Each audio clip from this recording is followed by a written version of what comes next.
क्या वाकई इस देश के अंदर मुसलमान होना गुनाह है?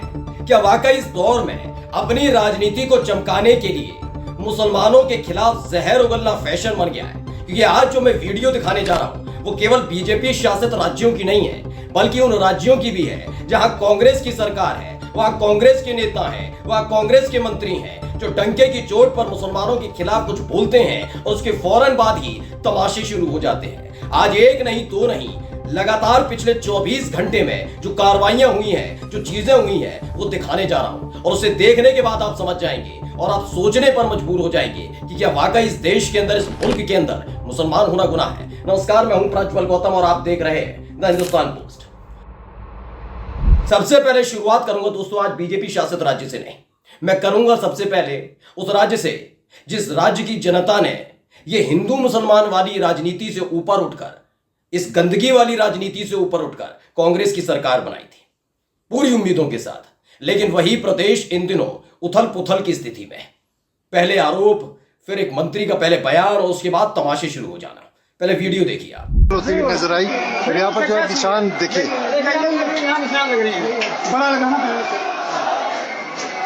और ऊपर कॉम्प्लेक्स रह गया भैया, इधर वापसी में दो तीन तो यहाँ पर जो है लाल निशान लगाए जा रहे हैं।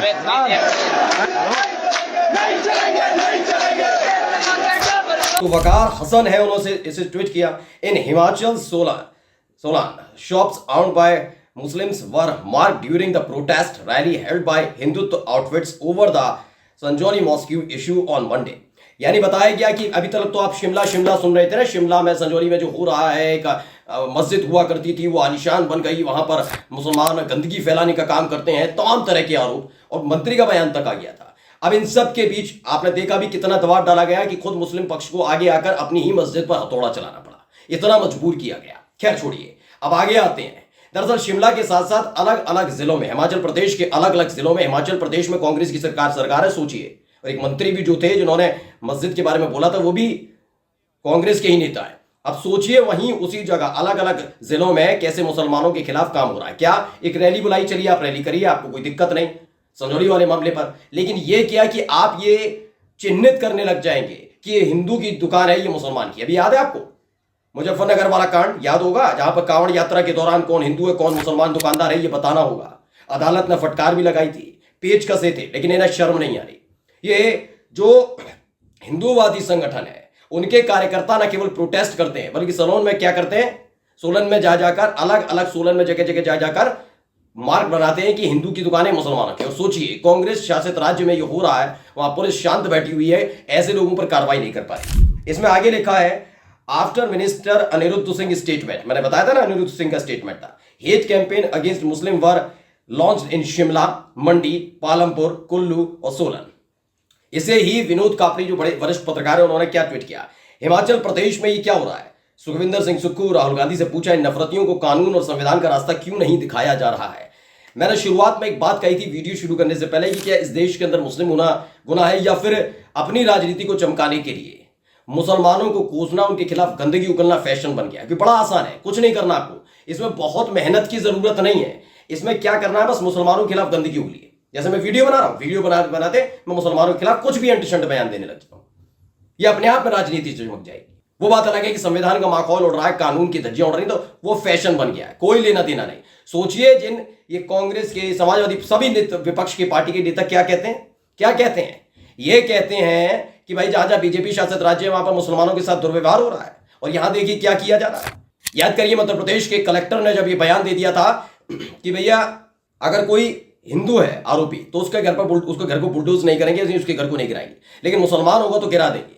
उस पर वहां कांग्रेस के नेता दिग्विजय सिंह, जीतू पटवारी, सारे के सारे प्रदर्शन करने लगे। लेकिन इनकी ही शासित राज्य के अंदर ये जो हिंदूवादी संगठन के लोग हैं खोलकर उत्पात मचा रहे हैं, ये सब कर रहे हैं, अब इन्हें नहीं दिख रहा। चलिए अभी दूसरी खबर भी आपको दिखा देता हूं, ये दूसरी खबर है, पहले वीडियो देखिए।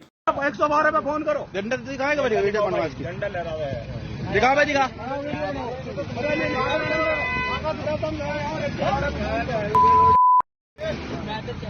भाई झंडा दिखा,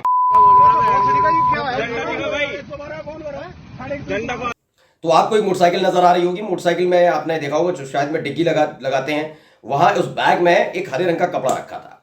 उसी को लेकर उस लड़के के साथ, जो मुस्लिम लड़का उसके साथ मारपीट की जाती है। अशरफ हुसैन नाम के ट्विटर हैंडल से ट्वीट किया, लिखा बागपत, मुस्लिम युवकों को रोककर उनके साथ मारपीट एवं गाली गलौज करने का आरोप। युवकों के पास से हरे रंग का झंडा था जिसे लोग पाकिस्तानी झंडा बताकर विरोध कर रहे थे।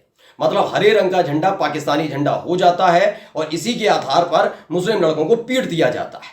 ये तो चलो उत्तर प्रदेश में हो रहा है, तो यहां तो कह भी नहीं सकते भैया बागपत है। पुलिस ने जांच में पाया कि झंडा पाकिस्तान का नहीं बल्कि ईद मिलादुन्नबी का है।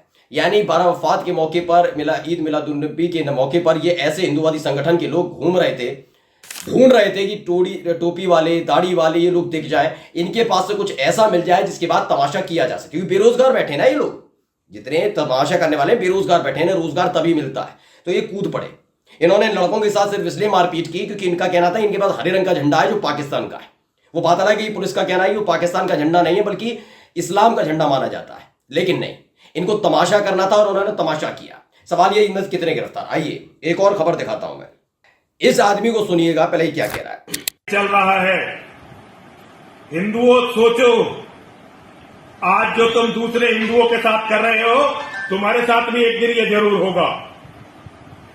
आज तुम दूसरे हिंदुओं की बहन बेटियों की इज्जत पर, उनके कत्ल पर क्रिकेट खेल रहे हो, पैसा बना रहे हो। कल तुम्हारे कत्ल पर, तुम्हारी बहन बेटियों की इज्जत पर कोई दूसरा पैसा बनाएगा, क्योंकि तुम्हारे अंदर शर्म लिहाज बिल्कुल बची नहीं है। 100 करोड़ की हिंदू कम्युनिटी, मैं ये कहना चाहता हूं, धूप मरो। और मैं एक बात भारत सरकार को बता दूं, पूरे भारत में आप कहीं कुछ भी कर लेना, लेकिन दिल्ली में बांग्लादेशियों के साथ मैच नहीं कर पाओगे। ये मेरी चुनौती है भारत सरकार को। हम दिल्ली के अंदर ऐसा कोई मैच नहीं होने देंगे। हर हर महादेव, हर हर महादेव, हर हर महादेव। अब ये आदमी को तो पहचानी, यति नरसिंहानंद सरस्वती। वैसे तो ये जाना ही इसीलिए जाता है, इसने पीएचडी कर रखी है मुसलमानों के खिलाफ गंदगी उगलने में। अब ये सीधे सीधे किसी और को नहीं, इस देश के गृह मंत्री के लाडले को चुनौती देते हैं। क्यों? क्योंकि बीसीसीआई, आईसीसी, भाई बड़े बड़े पदों पर बैठने वाले कौन है? अमित शाह के बेटे जय शाह। ये बांग्लादेश का और जो इंडिया के बीच का मैच है उसको लेकर कहता है आदमी कि जो कुछ बांग्लादेश के अंदर हो रहा है, जो कुछ बांग्लादेश के अंदर हो रहा है, उसके बावजूद बांग्लादेश के खिलाड़ियों को खेलने के लिए क्यों बुला लिया? यानी इसने खुद ही बीजेपी की पोल खोलकर रख दी और साथ ही ये भी चुनौती दी कि दिल्ली में ये होने नहीं देगा इंडिया बांग्लादेश के बीच मैच। मोहम्मद जुबैर ने ट्वीट किया, Hindu religious leader Yati Narsinghanand Saraswati, known for his anti-Muslim and anti-woman hate speeches, is now threatening BCCI that he wouldn't allow a cricket match between India and Bangladesh in Delhi. कि दिल्ली के अंदर किसी भी कीमत पर ये मैच नहीं होने देगा, बांग्लादेश और इंडिया। मैंने कह रहा हूं ना, मैं आपको पहले भी कई बार बता चुका हूं, जब आपको ये लगता है ना कि नहीं ये तो मुसलमानों का विरोध कर रहे हैं, खुश होते हैं, बड़ा उत्साह होता है मन में कि देखो देखो कुछ नहीं किया तो कोई बात नहीं, मुसलमानों के खिलाफ तो हुआ। मैं आपको आज भी बता रहा हूं, मानकर चलिए इस देश के अंदर से मुसलमानों को खदेड़ दीजिए, भगा दीजिए सबको, फिर इनके निशाने पर कौन है आपको मालूम है?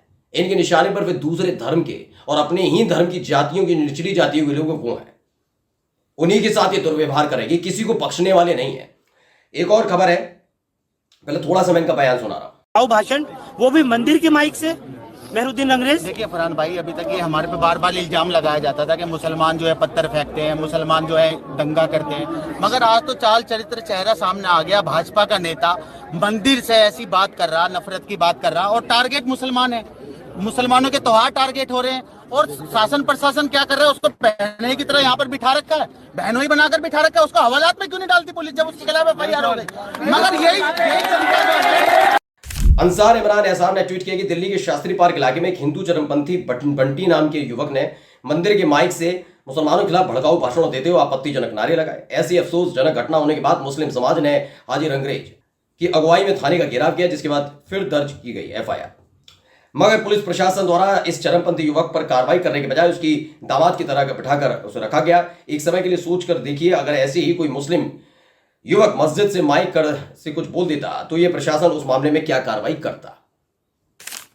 देख लीजिए क्या हुआ।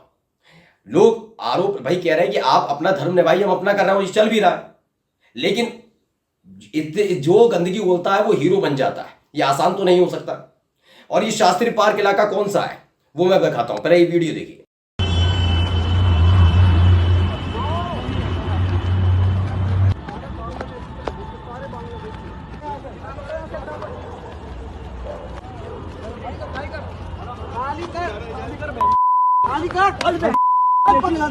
हमारे देश में रह के हमारी बहन बेटियों को रेप हो रहा है, हिंदुओं की बहन बेटियों को बांग्लादेश के सारा इसलिए सारा बांग्लादेश।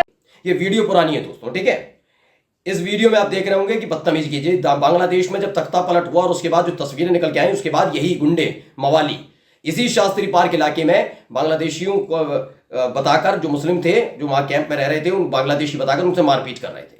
ये वीडियो मैं आपको दिखा देता हूं, तारीख भी अशरफ हुसैन ने ट्वीट किया है। ये 9 अगस्त का वीडियो है, जिसमें लिखा ही कैसे बांग्लादेशी बताकर इन लोगों पर हमले किए जा रहे हैं। वीडियो दिल्ली शास्त्री पार्क के स्लम एरिया का है। वीडियो में दिख रहा है युवक का नाम दक्ष चौधरी है। ये वही दक्ष है जिसको बाद में किया गया तो गोलियां रपटने लग गया था। ये कुल मिलाकर आप समझ सकते हैं कि बात सिर्फ बीजेपी शासित राज्यों की नहीं है।